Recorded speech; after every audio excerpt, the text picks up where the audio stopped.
안녕하세요. 삶의 지혜와 신앙의 깊이를 더하는 시간입니다. 오늘 우리는 우리 마음속 가장 깊은 곳에서 벌어지는 치열한 전쟁, 바로 이기심이라는 주제에 대해 이야기 나누려 합니다. 오늘 말씀을 듣기 전에 이 귀한 진리가 더 많은 이들에게 흘러갈 수 있도록 구독과 좋아요로 함께 해주신다면 하나님의 은혜를 나누는 귀한 통로가 되어주시는 것입니다. 여러분의 그 작은 섬김에 주님의 축복이 가득하기를 기도합니다. 우리는 옳은 일인 줄 알면서도 그 일을 하고 싶다는 감정이 들지 않을 때가 많습니다. 하지만 신앙인의 삶이란 감정에 따라 움직이는 것이 아니라 그것이 옳기 때문에 행하는 것입니다. 어떠한 보상을 기대해서가 아니라 단지 그것이 하나님의 뜻이기 때문에 순종하는 것이죠. 우리의 삶에는 늘 시련이 찾아옵니다. 크고 작은 어려움들 앞에서 우리는 쉽게 무너지고 불평합니다.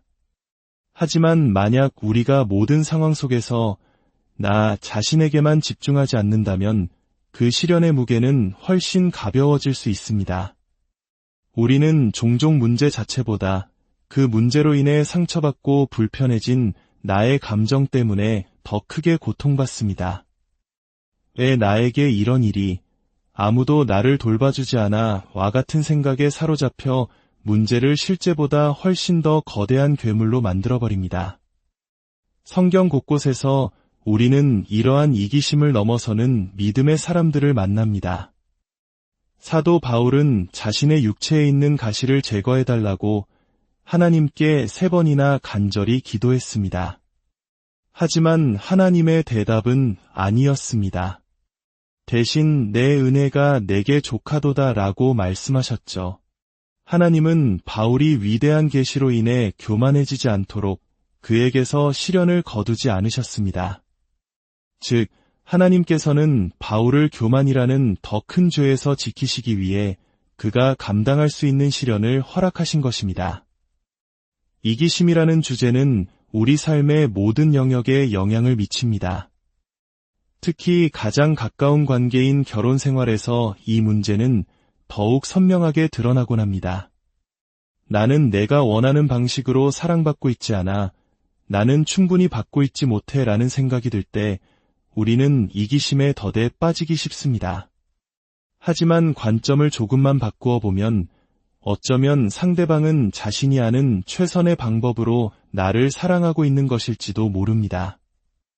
그러나 우리는 내가 옳다고 생각하는 기준에 사로잡혀 그 사랑을 보지 못하는 것이죠. 또 다른 흔한 예는 나의 계획이 틀어졌을 때입니다.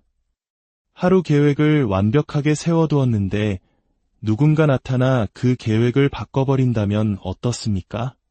내가 성취하려던 것, 내가 하려던 일에 차질이 생기면 우리는 쉽게 좌절하고 분노합니다. 그 이유는 그 변화가 내 삶에 영향을 미쳤기 때문입니다. 바로 그 순간 우리의 이기심이 고개를 드는 것입니다. 어떤 날은 스스로가 꽤 괜찮은 사람처럼 느껴지기도 합니다. 나는 이기적이지 않아. 다른 사람들을 위해 이렇게 많은 일을 하잖아. 하지만 그런 생각도 잠시 나의 계획을 방해하는 작은 사건 하나에 우리는 금세 이건 내가 원했던 게 아니야 라며 자기중심적인 생각의 길로 돌아가 버립니다. 어떤 분들은 이렇게 질문할지도 모릅니다. 어린 시절 끔찍한 학대를 겪었고 깊은 상처를 안고 살아왔습니다. 이제라도 나 자신을 챙기고 보상받으려는 것이 그렇게 잘못된 건가요? 물론 그 마음은 충분히 이해할 수 있습니다. 처음에는 저 또한 그런 생각으로 삶을 살아가려 했습니다. 하지만 그것은 결코 해결책이 될 수 없었습니다. 스스로를 위한 무언가를 얻으려고 노력하면 할수록 영혼의 갈증은 더 심해졌고 결코 만족할 수 없었습니다. 그 불행의 근원은 바로 잘못된 방식으로 보상을 얻으려 했기 때문입니다. 제가 진정으로 하나님께 치유를 구하기 시작했을 때 그분은 저를 이사야서 61장으로 인도하셨습니다. 그곳에는 하나님께서 우리의 수치를 대신하여 갑절의 보상을 주실 것이라는 약속이 기록되어 있습니다. 왜냐하면 그분은 정의의 하나님이시기 때문입니다. 하지만 여기서 우리가 반드시 기억해야 할 것이 있습니다. 하나님의 약속에는 만약이라는 조건이 붙는다는 사실입니다. 우리는 성경에 나오는 만약과 그러나를 무시해서는 안 됩니다. 우리에게는 하나님의 말씀과 성령의 인도하심에 순종해야 할 역할이 있습니다. 저에게 그 순종의 첫걸음은 바로 용서였습니다. 물론 용서하고 싶은 마음은 전혀 들지 않았습니다. 하지만 기억하십시오. 다른 사람을 돕지 않으면서 스스로 행복해질 수 있는 방법은 이 세상에 존재하지 않습니다. 하나님은 우리를 축복하시기 원하시지만 그 축복은 우리 안에서 고여있으라고 주신 것이 아닙니다. 하나님은 아브라함에게 내가 내게 복을 주어 너를 다른 이들에게 복이 되게 하리라고 약속하셨습니다. 우리는 축복의 저수지가 아니라 축복의 강물이 되어야 합니다. 하나님께서 우리에게 은혜를 부어주시면 우리는 그것을 다른 이들에게 흘려보내야 합니다. 그러면 하나님은 더 큰 은혜를 부어주시고 우리는 또다시 그것을 흘려보내는 것입니다. 세상에는 상처받고 아파하는 사람들이 너무나도 많습니다. 외로운 사람들, 자신이 보이지 않는 존재처럼 느껴지는 사람들, 고립된 사람들, 병든 사람들, 부당한 대우를 받는 사람들, 그들을 위해 기도하는 것조차 훌륭한 섬김입니다. 병원에 있는 사람을 찾아가 위로하거나 이웃의 잔디를 깎아주는 작은 일일 수도 있습니다. 매일 누군가에게 무언가를 나눌 방법을 찾아보십시오. 우리의 삶은 다른 방식으로는 결코 채워질 수 없습니다. 때로는 우리가 아주 사소하다고 생각하는 행동이 누군가에게는 세상을 다 얻은 듯한 큰 의미가 될 수 있습니다. 길에서 건네는 따뜻한 미소, 오늘 당신을 생각하며 기도하고 있어요. 라는 짧은 문자 메시지 하나가 누군가의 하루 전체를 빛나게 할 수 있습니다. 우리가 성령님의 음성에 귀를 기울인다면 그분은 우리에게 누구를 찾아가야 할지 알려주십니다. 만약 어떤 사람이 계속해서 마음속에 떠오른다면 그것은 우연이 아니라 하나님의 신호일 수 있습니다.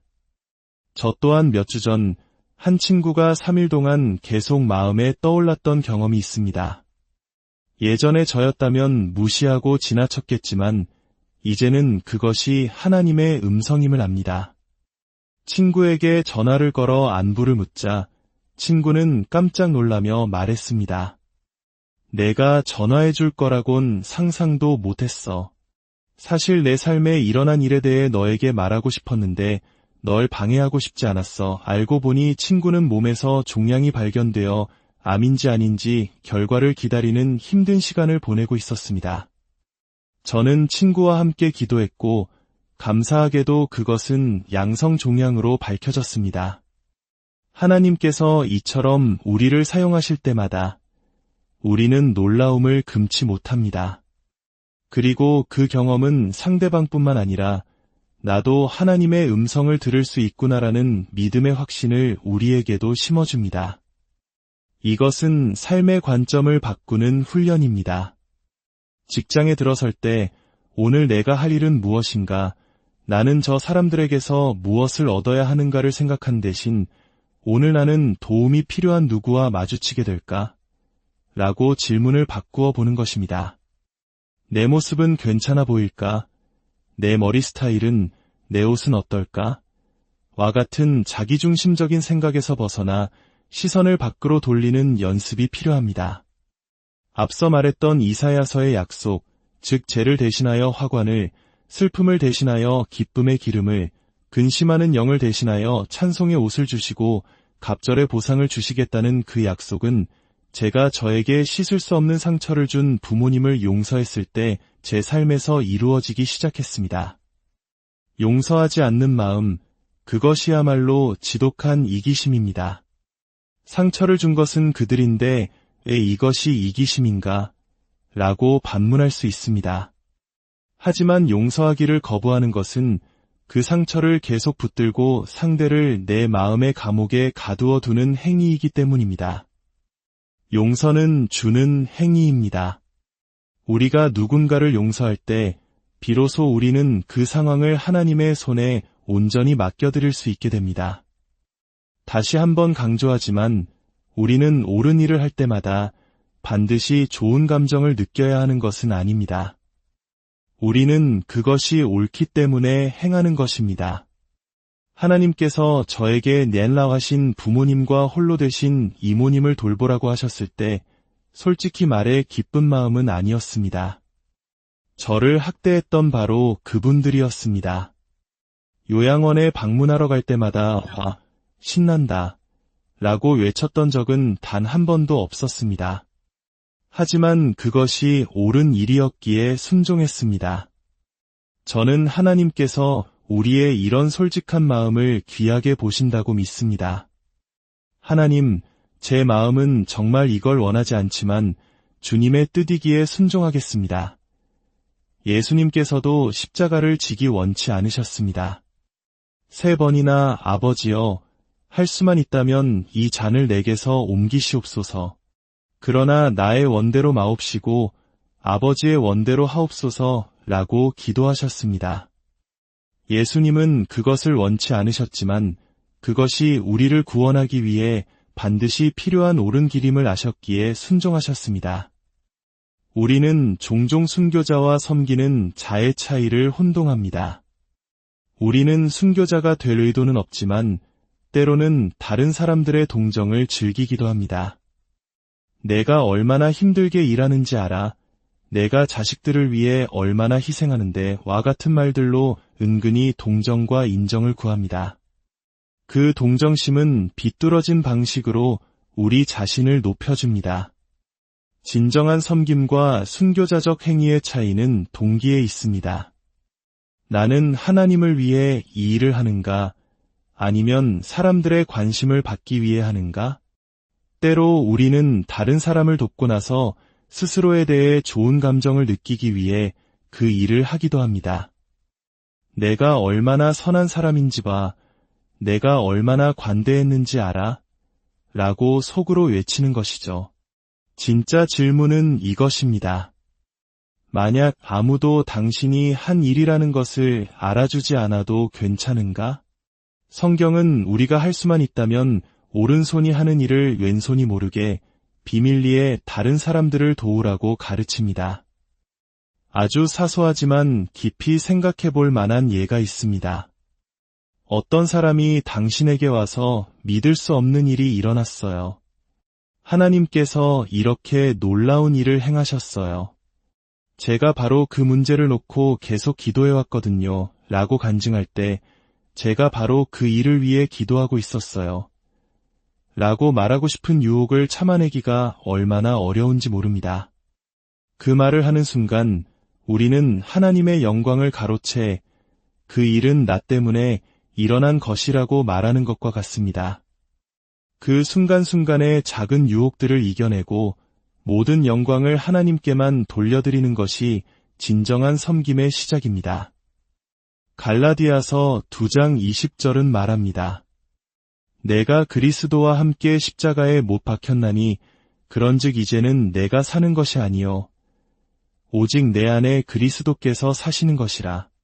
이제 내가 육체 가운데 사는 것은 나를 사랑하사 나를 위하여 자기 자신을 버리신 하나님의 아들을 믿는 믿음 안에서 사는 것이라. 진정으로 살기 위해서는 먼저 죽어야 합니다. 나 자신에 대해 죽을 때 비로소 하나님을 향해 살 수 있습니다. 지금 이 말씀을 듣는 분들 중에 주님을 사랑하지만 이 모든 것이 너무 어렵게 느껴지는 분이 계실 겁니다. 삶이 벅차고 더 이상 나눠줄 것도 남아있지 않다고 느끼실 수 있습니다.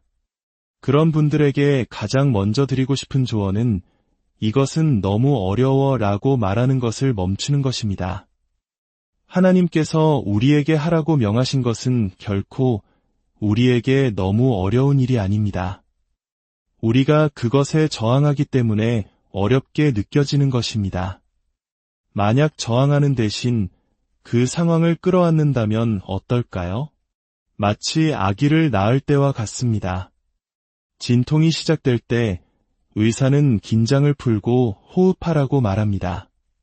본능적으로 우리는 고통에 저항하고 몸부림치고 싶어 합니다. 하지만 저항하면 할수록 고통은 더 심해지고 출산은 더 길어집니다. 시련도 마찬가지입니다. 하나님, 저는 이 상황이 싫고 고통스럽습니다. 하지만 이 상황을 제 힘으로 바꿀 수 없음을 압니다. 주님 안에서 긴장을 풀고 오직 주님만이 하실 수 있는 일을 행하시도록 신뢰하겠습니다. 이 시련을 통해 제 안에서 무언가를 이루기 원하신다면 저는 배우기 원합니다. 라고 고백하며 상황을 받아들이는 것입니다. 왜 나에게만 이런 일이? 라고 묻는 대신 골로새서의 말씀처럼 우리의 마음을 위해 것, 즉 그리스도께서 하나님 우편에 앉아 계신 그곳에 두어야 합니다. 우리의 생명은 이제 그리스도와 함께 하나님 안에 감추어져 있기 때문입니다. 우리는 그리스도 안에서 우리 자신을 보아야 합니다. 그분이 죽으셨을 때 우리도 죽었고, 그분이 부활하셨을 때 우리도 함께 부활했습니다. 이것은 법적인 사실이며, 이제 우리는 우리의 삶 속에서 그 사실을 실제로 살아내야 합니다. 요한일서 3장 18절은 자녀들아 우리가 말과 혀로만 사랑하지 말고 행함과 진실함으로 하자고 말합니다. 얼마나 많이 우리는 안녕하세요, 잘 지내시죠? 라고 말하며 그냥 스쳐 지나갑니까? 잠시 멈춰서서 그 사람의 눈을 바라보고 진심으로 안부를 묻고 그 대답을 귀 기울여 듣는 것, 그것이 바로 행함으로 보여주는 사랑입니다. 사랑은 이기적이지 않습니다. 우리가 그리스도를 닮아가라는 부르심을 받았다면 우리는 사랑해야 합니다. 예수님은 세상을 너무나 사랑하셔서 자신의 생명을 우리를 위해 내어주셨습니다. 우리가 우리 자신보다 사랑에 더 집중한다면 인내하게 되고 용서하게 되고 다른 사람에 대해 항상 최선의 것을 믿어주게 될 것입니다. 최악을 가정하고 늘 의심하며 사는 것보다 최선을 믿어주다가 가끔 실망하는 편이 훨씬 더 기쁨이 넘치는 삶입니다. 어차피 우리가 걱정하는 최악의 상황은 대부분 일어나지도 않습니다. 지금 당신을 속상하게 하는 그 문제가 과연 5년 뒤에도 그렇게 중요할까요? 우리는 모두 문제없는 삶을 살 수는 없습니다. 하지만 그 문제에 대한 해답을 어디서 찾아야 할까요? 바로 하나님의 말씀입니다. 저는 과거의 깊은 상처로 인해 망가진 삶을 살았지만 하나님께서는 그분의 말씀의 능력으로 저의 고통을 치유하셨습니다. 하나님의 말씀은 우리의 해답입니다. 그 말씀 안에서 모든 문제에 대한 해결책을 발견하고 결코 포기하지 않는 용기를 얻으시길 바랍니다. 오늘 이 말씀을 듣는 모든 분들의 삶에 이기심의 사슬이 끊어지고 하나님이 주시는 참된 자유와 기쁨이 강물처럼 흐르기를 우리 주 예수 그리스도의 이름으로